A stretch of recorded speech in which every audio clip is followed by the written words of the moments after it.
मेरे साथ 13 नवंबर सन 2024 को एक घटना घट गई थी। नकली सोना लेकर हमने 17.5 लाख रुपए एक व्यक्ति को दिया, जिसका नाम धारा सिंह पुत्र पांचूलाल था, जिला अलवर का रहने वाला है। 2-4 बार आया, सामान लेकर गया, छोटा मोटा सामान लेकर आता था और जाता था। इस चक्कर में हमने रख लिया। अब 10-15 दिन बीते जाने पर मैंने उस सोने को गलाना चाहा तो देखा कि वो नकली था। उसके बाद मैं परेशान हुआ और नगर कोतवाली दौड़ा। वहाँ पर मेरा बहुत प्रयास करने के बाद मुकदमा लिखा गया। मुकदमा लिखने के बाद जांच के आदेश कैसरगंज क्षेत्राधिकारी सीओ रवि खोकर, जो कि क्राइम भी देख रहे थे, उनको दिए गए और उन्होंने जल्द ही इस मामले का खुलासा कर दिया और कुछ आरोपियों को पकड़ लिया। उसमें से धारा सिंह के साथ साथ 5 अन्य व्यक्तियों को पकड़ा गया और 2-3 दिन तक उन्होंने अपनी कस्टडी में रखा। उसके बाद उन्होंने हमको बुलाया कि अपराध शाखा आइए और पहचान कराइए कि यही व्यक्ति थे। हम गए और अपराध शाखा में जाकर उनको पहचान किया कि ये धारा सिंह हैं और इनके साथ कुछ 5 व्यक्ति और भी थे जो शामिल थे। तो धारा सिंह से बात कराई गई तो उन्होंने बोला कि हाँ, हमने इनके साथ ठगी की हुई है और 10 लाख रुपए हमने पुलिस को दे दिया है। बाकी के बचे हुए रुपए आपके कल सुबह घर वाले मेरे लेकर आ रहे हैं। तो मुझे वहाँ से 1-8 घंटे के बाद भेज दिया गया घर कि जाइए, फिर कल आ जाइएगा और पैसे लेकर जाइएगा। हम कल अगले दिन गए वहाँ पर, तो वहाँ देखा कि सन्नाटा है और कोई आरोपी वहाँ मिला नहीं। सीओ साहब से हमने पूछा कि सर क्या हुआ, कोई है नहीं? कहें कि संचित सबको छोड़ दिया गया क्योंकि तुम्हारे मुकदमे में कोई दम नहीं था। हम कहा सर आप ही लोगों के द्वारा मुकदमा लिखवाया गया, हमने लिखा और इसमें कोई कैसे क्या कर दिया? तो उन्होंने बोला कोई दम नहीं था। ठीक है, कोई बात नहीं। हमने कहा हमारा रुपया क्या हुआ जो आज 7.5 लगाने थे और 10 लाख कल रखे हुए थे आपके पास? तो बोले कोई रुपया नहीं है, आप जाइए और इस मैटर में हमसे कोई बात मत करिएगा।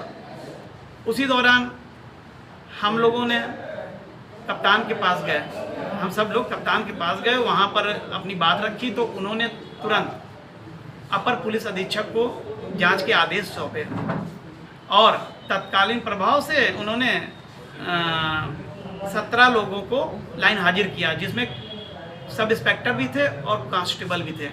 लेकिन क्षेत्राधिकारी श्रीमान रवि खोकर जी को उन्होंने कुछ नहीं किया। वो आज भी अपने कुर्सी पर जमे हुए हैं, क्राइम भी देख रहे हैं, लेकिन हमारे पैसे का निवारण नहीं हुआ आज तक। तो आप क्या चाहते हैं आप, और आपने उनके खिलाफ कहीं और कुछ शिकायत करी? जी, हमने आईजी के पास किया, डीआईजी के पास भी किया और कई लोगों के पास हमने शिकायत किया। वहाँ से जांच के आदेश भी आए हैं गोरखपुर से। आपके मामले में कितना समय हो गया? करीब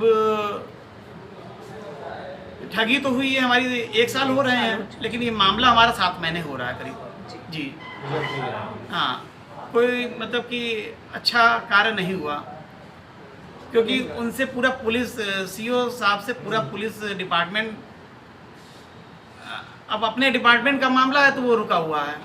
सरकार से क्या अपेक्षा करते हैं? सरकार से यही अपेक्षा कर रहे हैं कि अगर यहाँ सुनवाई नहीं होगी तो अगला कदम मेरा जल्द से जल्द माननीय मुख्यमंत्री जी के पास होगा। नहीं, रवि खोकर आप क्या कहना चाहिए? क्या वो पैसा हजम कर गए हैं? बिल्कुल हजम कर गए हैं।